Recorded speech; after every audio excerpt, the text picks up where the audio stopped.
Pokemon orange league वही league है जहाँ पे ऐश अपना पहला टूर्नामेंट जीता था और इसी लीग में ऐश के one of the powerful Pokemon Charizard ने उसकी बात मानना शुरू की थी। और कैसे भूल सकते हैं हम जीएस बॉल की मिस्ट्री को। आखिर उस पोकेबॉल में कौन सा पोकेमॉन था? तो आराम से बैठ जाओ, हो सके तो कुछ खाने के लिए ले आओ, क्योंकि आज हम जानने वाले हैं the entire story of Pokemon orange league. कहानी की शुरुआत होती है एक पार्टी से। मतलब ये लोंडा 16 रैंक आने पे पार्टी मचा रहा है, लोंडा नाच कर रहा है। खैर छोटी छोटी चीजों में खुश रहना पड़ता है। उसके बाद वहाँ पे आती है टीम रॉकेट। टीम रॉकेट उनके खाने में कुछ तो मिला देती है जिनसे उन सबको जुलाब लग जाता है और वो पिकाचू को उठा के चले जाते हैं। ऐश पहले पिजेटो का इस्तेमाल करता है लेकिन बात नहीं बनती। उसके बाद वो चारिज़ार्ड को निकालता है, लेकिन अपने चारी भाई को तो चारे से मतलब था, तो वो खाने पे टूट पड़ता है। अपने चारिज़ार्ड भाई खाना ठूस ही रहे होते हैं, लेकिन टीम रॉकेट उनके खाने के बीच में दखल दे देती है। उसके बाद क्या, अपने चारिज़ार्ड भाई की गुद्दी सटकी और उन्होंने सबकी गुद्दियां चटका दी। उसके बाद हम देखते हैं कि प्रोफेसर ओक ऐश और की गैंग को वेलेंसिया आइलैंड जाके प्रोफेसर आईवी से एक मिस्टीरियस पोकेमॉन लाने को बोलते हैं और उसके बाद अपने लौंडे वेलेंसिया आइलैंड की तरफ निकल पड़ते हैं। और पैलेट टाउन के रास्ते में एक फॉरेस्ट आता है जहाँ पे स्पैरोज का राज होता है। और एक स्पैरो जिसको ऐश ने एपिसोड 1 में पत्थर फेंक के मारा था, वो स्पैरो अब तक ऐश की वो बात भूला नहीं है और वो इंतकाम के चक्कर में है। और जैसे वो ऐश को देखता है वो उसे उठा के निकल पड़ता है। हालांकि पिकाचू ऐश को बचा लेता है और वो सीधा एक पेड़ पे आके गिरते हैं जहाँ पे 3 बंदर टीम रॉकेट ऑलरेडी होती है। टीम रॉकेट से उन्हें पता चलता है कि यहाँ के स्पैरो गुंडे लोग हैं और ये भोले वाले पिजी और पिजोटो को तंग करते हैं। और फिर अपना मुखिया ऐश मैटर अपने हाथों में लेता है और उस स्पैरोज के गैंग लीडर फ्योरो से लड़ने के लिए अपने 2 बिलांद के पिजियोटो को निकालता है। और फिर फाइट के दौरान हमारा पिजियोटो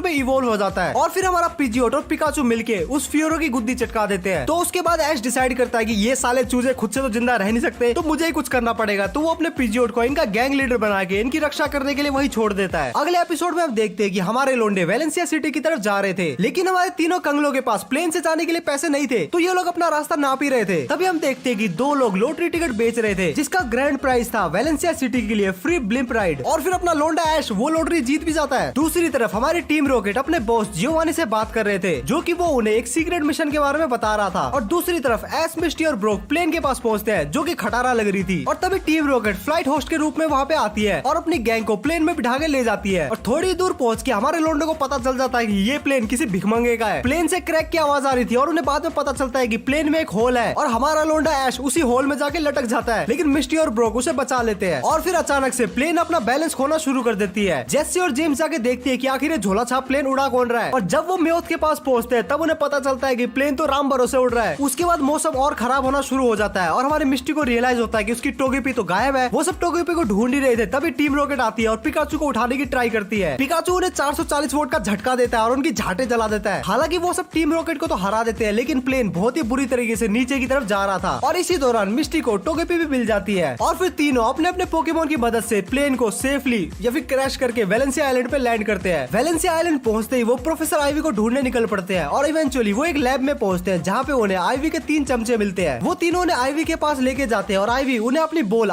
जीएस बॉल दिखाती है। मैं इस पोकेबॉल की पहेली को खुद सुलझा सकती, पर लगता है कि अब इस पहेली को सिर्फ प्रोफेसर ओक ही सुलझा सकते हैं। ये लो ऐश, बस इसे अब सुरक्षित उन तक पहुंचा दो। जिस बॉल को आज तक कोई भी माइकालाल खोल नहीं पाया था और किसी को नहीं पता कि इस बॉल के अंदर कौन सा माइकालाल पोकेमॉन है। ऐश अपने पापा प्रोफेसर ओक को फोन करता है और उन्हें बताता है कि मुझे बॉल मिल गया है। उसके बाद आईवी अपनी गैंग को उस आइलैंड के पोकेमॉन के बारे में बताती है कि यहाँ के क्लाइमेट की वजह से यहाँ के पोकेमॉन के कलर काफी ज्यादा डिफरेंट है। और आईवी उन्हें एक बटरफ्री के बारे में बताती है जिसने बहुत दिन से खाना नहीं खाया है। और फिर उसके बाद हमारा ब्रोक एक खास तरीके का खाना बनाता है जो कि वो बटरफ्री खा लेती है। और शायद आईवी ब्रोक से सेट हो गई थी और ये ब्रोक को पता चल गया था, इसीलिए हरामी ने अगले दिन ऐश और मिस्टी के साथ जाने के लिए मना कर दिया।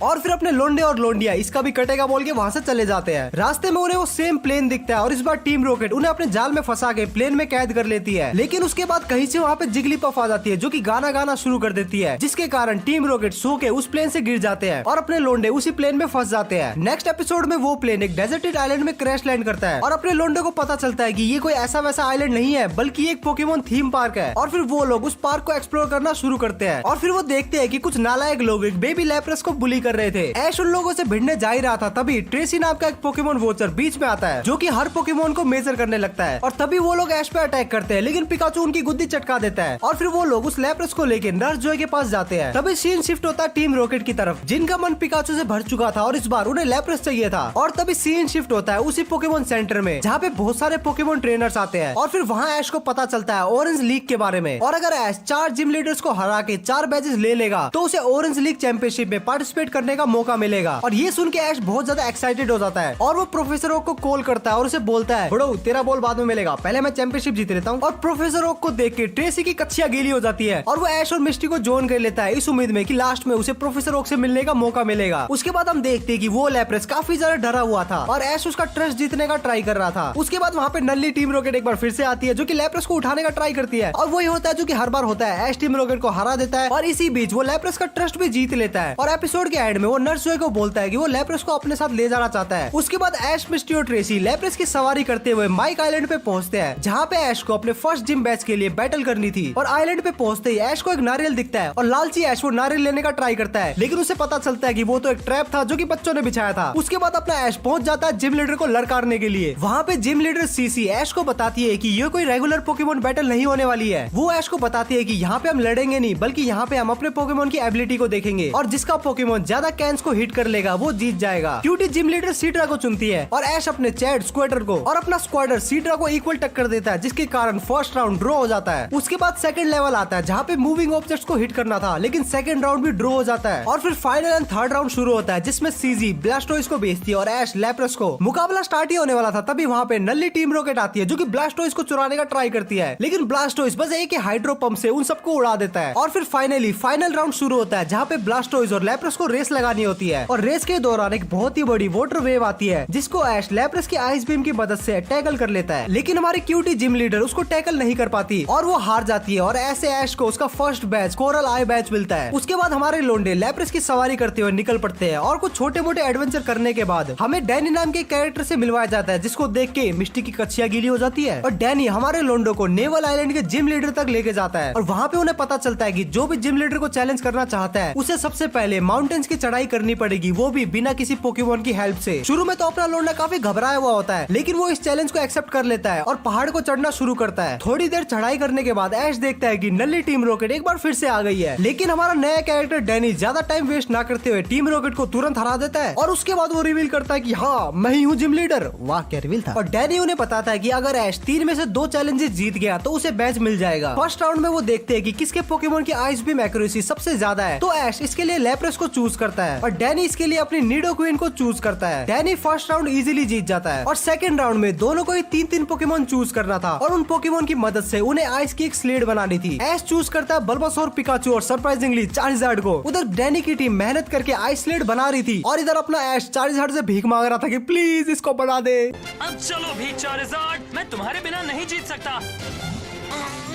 चलो भी चार्जर्ड, मुझे फ्लेम थ्रोअर की जरूरत है। उसके बाद पता नहीं चार्जर्ड का क्या मूड सड़का, उसने फ्लेम थ्रोअर यूज किया और परफेक्ट आइस स्लेड बना दी। और अब थर्ड और फाइनल राउंड आता है जहाँ पे उन्हें उसी आइस स्लेड का इस्तेमाल करके पहाड़ से नीचे आना था। रेस के स्टार्टिंग में डैनी काफी डोमिनेट कर रहा था लेकिन इवेंचुअली ऐश वो रेस जीत जाता है और ऐसे ऐश को उसका दूसरा बैच सी रूबी बैच मिलता है और उसके बाद अपने लोंडे लैप्रेस की सवारी करते हुए निकल पड़ते हैं। वैसे तो नेक्स्ट एपिसोड में कुछ बताने लायक नहीं है लेकिन मैं कुछ इंपॉर्टेंट चीजें बता देता हूँ। हमारे लोंडे पहुंच जाते हैं ग्रेप फ्रूट आइलैंड में जहाँ पे उन्हें पता चलता है कि कोई तो ग्रेप फ्रूट को चुरा रहा है और उन्हें पता चलता है कि चोरी के पीछे स्नोरलैक्स है। अपने लोंडे स्नोरलैक्स को रोकने के लिए प्लान बनाते हैं लेकिन कोई भी प्लान काम नहीं आता। तभी वहाँ पे जिगलीपफ आ जाती है जो कि गाना गाती है और वो स्नोरलैक्स को सुला देती है और ऐश इस चीज का फायदा उठा के स्नोरलैक्स को पकड़ लेता है। और तुम्हें बता दूं कि ऐश का ये स्नोरलैक्स बैटल में एक्चुअल बीस्ट है, वो तुम्हें आगे पता चलेगा। और उसके बाद कुछ नॉन इंटरेस्टिंग एपिसोड को स्किप करते हुए सीधा चलते हैं एक्साइटिंग एपिसोड की तरफ। अब मुझे पता तुम लोग किस चीज के लिए एक्साइटेड हो कि वो एपिसोड कब आएगा, जब चार्जर्ड ऐश की बात मानना शुरू करेगा। तो शांति रखो, वो एपिसोड भी आएगा। इस एपिसोड में हम देखते हैं कि ऐश, मिस्टी और ट्रेसी एक शिप में बैठ के ट्रोविटा आइलैंड की तरफ जा रहे होते हैं। तभी मिस्टी की नजर मारी नाम की एक लड़की और उसके पोकेमोन की तरफ पड़ती है जो कि पानी में डूब रहे होते हैं और मिस्टी ज्यादा टाइम वेस्ट ना करते हुए उस लड़की को बचा लेती है और दूर से मिस्टी को मारी की हेल्प करते हुए देखते हुए मारी का ब्रदर रूडी मिस्टी से इम्प्रेस हो जाता है और उसकी भी कच्चियां गीली हो जाती है। और जब अपने लोंडे आइलैंड पे पहुंचते हैं तब वो सेम लोंडा मिस्टी को पटाने का फुल ट्राई कर रहा था और उसके कुछ टाइम बाद हमें पता चलता है कि रूडी एक्चुअल में इस आइलैंड का जिम लीडर है। और ये सुनते ही ऐश टाइम वेस्ट नहीं करता और वो सीधा उसको चुनौती फेंक के मारता है। बट रूडी हवस के भूखे को पोकेमोन बैटल से ज्यादा मिस्टी में इंटरेस्ट था, तो वो मिस्टी को एक डिनर के लिए इन्वाइट करता है और वो दोनों उसके बाद डिनर करते हैं। डिनर के बाद क्या करते हैं हमें पता नहीं। और उसके नेक्स्ट डे सीधा होती है ऐश और रूडी की पोकेमोन बैटल। फर्स्ट राउंड में ऐश पिकाचू को चूज करता है और रूडी इलेक्ट्रोबस को। इलेक्ट्रोबस पिकाचू के मुकाबले काफी ज्यादा पावरफुल था, तो वो पिकाचू को इजीली हरा देता है। और नेक्स्ट राउंड में ऐश बल्बासोर को चूज करता है और रूडी एग्जीक्यूटर को। शुरू में एग्जीक्यूटर बल्बासोर पे भारी पड़ता है, लेकिन अपना 1.5 साल बल्बासोर स्लीप पाउडर की मदद से एग्जीक्यूटर को सुला देता है और ये राउंड जीत जाता है। और अब फाइनल राउंड आता है जहाँ पे रूडी स्टारमे को चूज करता है और ऐश स्क्विर्टल को। हम देखते हैं कि स्टारमे जो कि एक वाटर टाइप पोकेमोन है, वो थंडरबोल्ट का इस्तेमाल करता है। ऐश इस चीज के लिए बिल्कुल भी प्रिपेयर नहीं था, तो स्टार्टिंग में तो स्टारमे काफी डोमिनेट करता है, लेकिन बाद में अपना चैड स्क्विर्टल मौके का फायदा उठा के हाइड्रो पंप का इस्तेमाल करके स्टारमे को हरा देता है और ऐसे ऐश ये बैटल जीत जाता है और उसे उसका तीसरा बैच स्पाइक शेल बैच मिलता है। ऐश, मिस्टी और ट्रेसी अपने नेक्स्ट आइलैंड की तरफ जा रहे होते हैं, तभी उनके पास एक बोट आगे रुकती है जिसमें एक लोंडा टैड होता है। टैड ऐश को बताता है कि उसने ऐश के बारे में सुना है कि उसने रूडी को हरा दिया है, तो वो ऐश के साथ एक मैच करना चाहता है। उसके बाद किसी पास के आइलैंड में उतर के दोनों लोंडे पोकेमोन बैटल करना शुरू करते हैं, जहाँ पे ऐश पिकाचू को बेचता है और टैड पोलीरैथ को। पोलीरैथ बिल्कुल भी टाइम वेस्ट नहीं करता और वो पिकाचू को स्लीप में डाल देता है और उसके बाद वाटर गन की मदद से उसे हरा देता है। उसके बाद टैड ऐश के साथ ट्रैश टॉक करना शुरू कर देता है और फिर अपना ऐश जोश जोश में आगे चार्जर को बाहर निकालता है, लेकिन चार्जर उसकी बात मानने के अलावा पूरे आसमान में इधर उधर उड़ रहा था। लेकिन उसके बाद टैड का पोलीरैथ चार्जर के मुंह पे वाटर गन मारता है, जिससे अपने लोंडे चार्जर का ईगो हर्ट हो जाता है और उसके बाद अपना चार्जर पोलीरैथ से भिड़ जाता है। लेकिन पोलीरैथ आइस बीम की मदद से चार्जर को जमा देता है और जमने की वजह से चार्जर की पूंछ की आग काफी कम हो रही थी। और तुम्हें पता ही है कि अगर चार्जर की पूंछ की आग बुझी तो उसका दी एंड हो जाएगा। टैड चार्जर को छोड़ के वहाँ से चला जाता है और उसके बाद अपना ऐश चार्जर को उस बर्फ से निकालने का ट्राई करता है। ऐश पूरी रात चार्जर की सेवा करता है और उसे गर्म रखने का ट्राई करता है, जिससे चार्जर की पूंछ की आग अब धीरे धीरे बढ़ना शुरू हो गई थी। और चार्जर इसी दौरान उस दिन को याद करता है जब वो चार्मेंडर था और ऐश के साथ मिलजुल के रहता था, और इससे चार्जर को रियलाइज हो जाता है कि ऐश एक्चुअल में उसकी केयर करता है। और फिर नेक्स्ट डे चार्जर एकदम ठीक हो जाता है, लेकिन उसी वक्त टीम रॉकेट वहाँ पे हमला कर देती है और वो पिकाचू को एक बॉक्स में पकड़ के ले जाने वाली होती है। तभी चार्जर और ऐश मिलके पिकाचू को बचा लेते हैं और इस दौरान ऐश बेहोश हो जाता है। और जब टीम रॉकेट ऐश पे हमला करने वाली होती है, तभी चार्जर अपना नया मूव रेज अटैक को अनलॉक करता है, जो कि किसी भी पोकेमोन का one of the powerful move होता है। और उसके बाद टैड और ऐश के बीच में एक रीमैच होता है और इस बार चार्जर ऐश की सारी बात मान रहा था। चार्जर संभल कर, दूर हटो।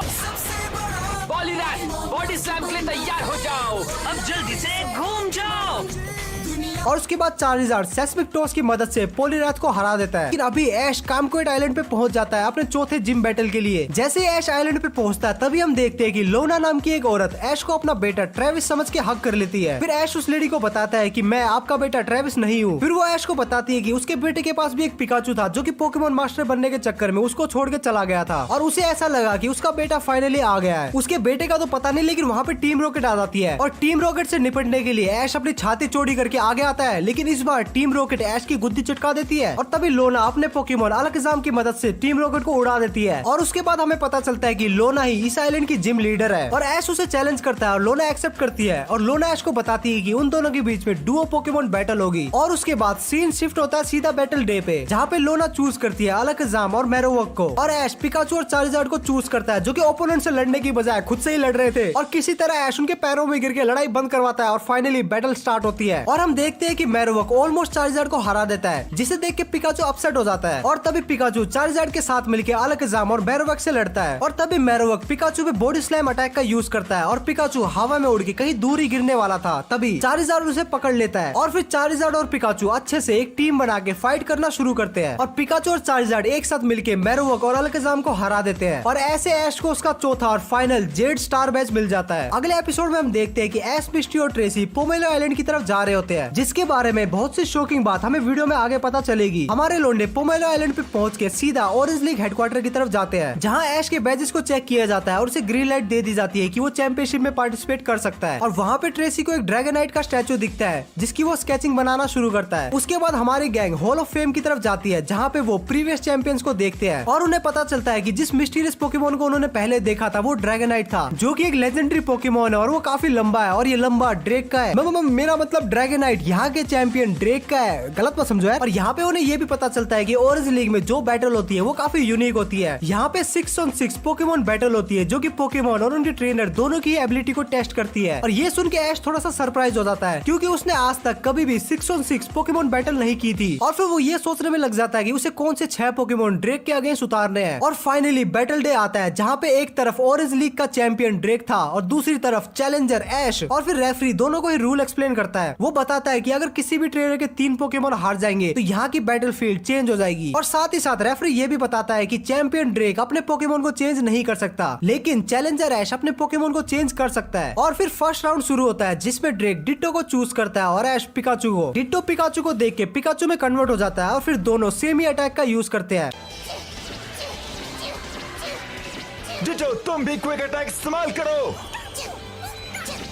स्टार्टिंग में तो डिट्टो पिकाचू की हालत टाइट कर देता है, लेकिन हमारा पिकाचू एंड मोमेंट में कमबैक करता है और वो डिट्टो को हरा देता है। सेकंड राउंड में ड्रेक ओनिक्स को भेजता है और ऐश पिकाचू को वापस बुला के स्क्वाटल को भेजता है क्योंकि वाटर टाइप पोकेमोन के पास रोक टाइप पोकेमोन के अगेंस्ट काफी एडवांटेज होता है। लेकिन ड्रेक आलू का चैंपियन तो है नहीं, उसे इस बात का पता है, तो वो ओनिक्स को जमीन के अंदर जाने को बोलता है। और फिर मौका देख के वो जमीन से बाहर आता है और स्क्वाटल को पकड़ लेता है। स्क्वाटल उससे बचने के लिए अपने शेल के अंदर चला जाता है और तभी ऐश अपनी बुद्धि का इस्तेमाल करके स्क्वाटल को हाइड्रोपम्प अटैक करने को बोलता है और स्क्वाटल अपने शेल के अंदर से हाइड्रोपम्प अटैक करता है और वो ओनिक्स को हरा देता है। अपना champion back to back 2 round हार गया था, तो वो तीसरे राउंड के लिए गेंगार को चूज करता है। और फिर ऐश स्क्वाटल को वापस बुला के टोरस को भेजता है। ड्रेक गेंगार को टोरस पे कंफ्यूज रे अटैक मारने को बोलता है। कंफ्यूज रे पड़ने की वजह से टोरस कंफ्यूज हो जाता है और वो आउट ऑफ कंट्रोल होकर इधर उधर भागने लगता है। और ऐश टाइम पे ही टोरस को वापस बुलाता है और वो लैप्रेस को भेजता है। एक तरफ गेंगार नाइट शेड अटैक का यूज करता है और लैप्रेस आइस बीम का यूज करती है। और इतने 2 पावरफुल अटैक के कोलाइड होने की वजह से काफी बड़ा धमाका होता है, जिसकी वजह से दोनों ही पोकेमोन साथ में ही हार जाते हैं। अब ड्रेक के 3 पोकेमोन हार चुके थे, तो नियम के अनुसार बैटलफील्ड चेंज होती है। और ऐश को यकीन नहीं हो रहा था कि उसने ऑरेंज लीग के चैंपियन के 3 पोकेमोन को हरा दिया है। ड्रेक अपने चौथे पोकेमोन वीनासोर को भेजता है और ऐश टोरस को एक बार फिर से भेजता है। वीनासोर टोरस पे सोलर बीम अटैक करता है, लेकिन टोरस उसे डोज कर लेता है और टैकल अटैक की मदद से वीनस को हरा देता है। भाई क्या हो रहा है, ये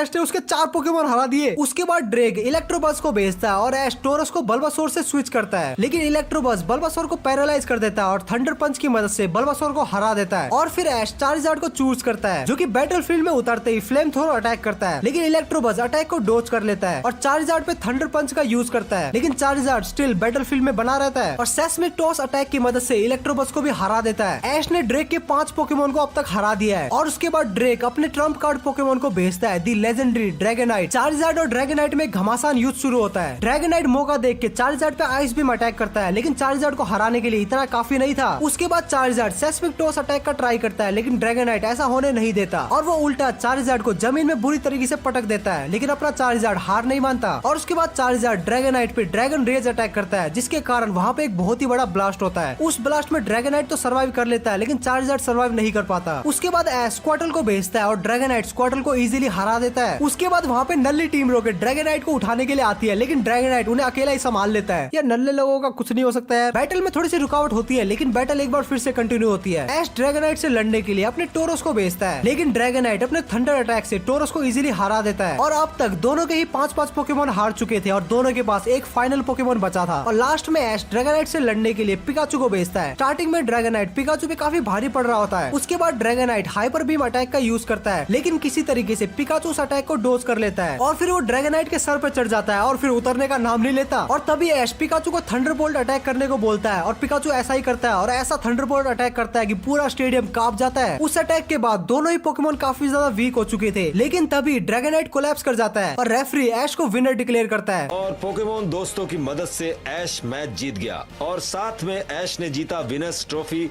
और ऑरेंज आइलैंड लीग में हॉल ऑफ फेम में जगह। ये पैलेट शहर के ऐश ने बहुत बड़ा मकाम हासिल कर लिया है और ऐसे ऐश ऑरेंज लीग चैंपियनशिप का नया विनर बनता है और ड्रेक ऐश को ऑरेंज लीग चैंपियनशिप की ट्रॉफी देता है। और इसके साथ साथ ऐश और उसके पोकेमोन ऑरेंज लीग की हॉल ऑफ फेम में भी आ जाते हैं। और यहाँ पे मेरा तुम लोगों से एक सवाल है, उसका जवाब कमेंट सेक्शन में जरूर देना कि मान लो अगर ऐश कोई जिम लीडर होता तो वो किस टाइप के पोकेमोन का जिम लीडर होता। कमेंट में इस चीज को लेकर डिस्कशन जरूर करना, मैं एक्चुअल में पढ़ना चाहूंगा। उसके बाद के एपिसोड में ऑरेंज लीग जीतने के बाद अपना ऐश फुल चौड़ा हो रहा था, तभी उसका लैप्रेस कुछ वियर्ड सी हरकतें करता है। तभी उन्हें एक लैप्रेस का झुंड दिखाई देता है और उन्हें पता चलता है कि अपने वाला लैप्रेस इसी झुंड से अलग हो गया था। और जब ऐश अपने लैप्रेस को लेके उनके पास जाता है, तब वो सारे उस लैप्रेस को जिंदा इग्नोर इग्नोर कर देते हैं। ऐश कंफ्यूज होता है कि आखिर ये लोग ऐसा क्यों कर रहे हैं। इसका पता करने के लिए ऐश पास के पोकेमोन सेंटर में जाता है, जहाँ पे उन्हें ऑफिसर जेनी से पता चलता है कि कुछ पायरेट्स पोकेमोन को पकड़ रहे हैं। वो पायरेट्स पोकेमोन को पकड़ के उन्हें बेच रहे हैं। तभी सीन शिफ्ट होता है उसी पायरेट ग्रुप की तरफ, जो कि टेंटाकुलर की मदद से लैप्रेस के उस झुंड पे अटैक कर रहे थे। और फिर अपनी हीरो गैंग उन पायरेट्स को देख लेती है और लैप्रेस को बचाने के लिए वो टेंटाकुलर से फाइट करते हैं और लैप्रेस की मदद से उस टेंटाकुलर को हरा देते हैं। तभी एक लाइट कलर की लैप्रेस वहाँ पे आती है और अपने लोंडे को पता चलता है कि ये लैप्रेस उनके लैप्रेस की माँ है। और ऐश डिसाइड करता है कि वो अपने लैप्रेस को उसकी मदर और उसके झुंड के साथ ही रहने देगा। हम देखते हैं कि ऐश अपने होम टाउन जाने के लिए काफी ज्यादा एक्साइटेड था और ट्रेसी भी अपने आइडल प्रोफेसर ओक से मिलने के लिए काफी ज्यादा एक्साइटेड था। और जब वो अपने होम टाउन पहुंचते हैं तब वो वहाँ पे ब्रोक को देखते हैं और जब वो ब्रोक से पूछते हैं कि तू यहाँ क्या कर रहा है, तुझे तो प्रोफेसर आईवी के साथ होना चाहिए था, तो ब्रोक उन्हें कुछ नहीं बताता। इसका मतलब उसका कट गया है। ब्रोक प्रोफेसर आईवी का नाम सुन के ये कहता है कि उसका नाम मत लो मेरे सामने, मतलब भाई साहब का एक्चुअल में कट चुका है। खैर छोड़ो, ऐश अपनी ऑरेंज लीग की ट्रॉफी अपनी मम्मी को दिखाता है और उसकी मम्मी उस ट्रॉफी को डंबल की तरह यूज करती है। कोई इज्जत ही नहीं है ट्रॉफी की। ऐश, मिस्टर ट्रेसी और ब्रोक प्रोफेसर ओक के पास जाते हैं और उन्हें वो जीएस बॉल देते हैं और प्रोफेसर ओक उस जीएस बॉल के ऊपर रिसर्च करते हैं और उन्हें पता चलता है कि इस जोरा सब साइंटिस्ट को कुछ पता नहीं चलता। और वो ऐश को बोलता है कि मुझे तो कुछ पता नहीं चला, लेकिन जोटो रीजन में उसका एक दोस्त है जो कि पोकेबॉल एक्सपर्ट है, वो कुछ बता सकता है। लेकिन तुम लोग टेंशन मत लो, मैं तुम्हें बता देता हूँ कि जीएस बॉल के अंदर क्या था। तो ओरिजिनली जीएस बॉल के अंदर सेलेबी नाम की एक लेजेंडरी पोकेमोन होने वाली थी, जो कि जोटो रीजन का एक की पॉइंट होने वाली थी। लेकिन उसके बाद पता नहीं पोकेमोन के क्रिएटर्स ने पोकेमोन की 4th मूवी में सेलेबी को इंट्रोड्यूस कर दिया, जिसके कारण जो ओरिजिनल प्लान था कि जीएस बॉल में सेलेबी होने वाली थी वो स्क्रैप हो गया। और उसके बाद की स्टोरी में पोकेमोन वालों ने जीएस बॉल को मेंशन तक नहीं किया। हाँ, तो एंड कंक्लूजन यही है कि जीएस बॉल में सेलेबी होने वाली थी। तो ऐसा करके अपनी ऑरेंज लीग खत्म हो जाती है। लेकिन इसके बाद जोटो लीग आने वाली है, जिसमें ऐश अपने सारे पोकेमोन को प्रोफेसर ओक के हवाले करके एक न्यू स्टार्टिंग करने वाला है। तो अगर तुम्हें जोटो लीग की एक्सप्लेनेशन जल्द से जल्द चाहिए तो इस वीडियो में 3000 लाइक कर दो, वीडियो पे काम शुरू हो जाएगा। और कमेंट में अपने सजेशन देते रहना कि तुम्हें नेक्स्ट वीडियो किसके ऊपर चाहिए। इसके अलावा अगर तुम ऐसी वीडियो को मिस करना नहीं चाहते तो चैनल को सब्सक्राइब जरूर से कर लेना।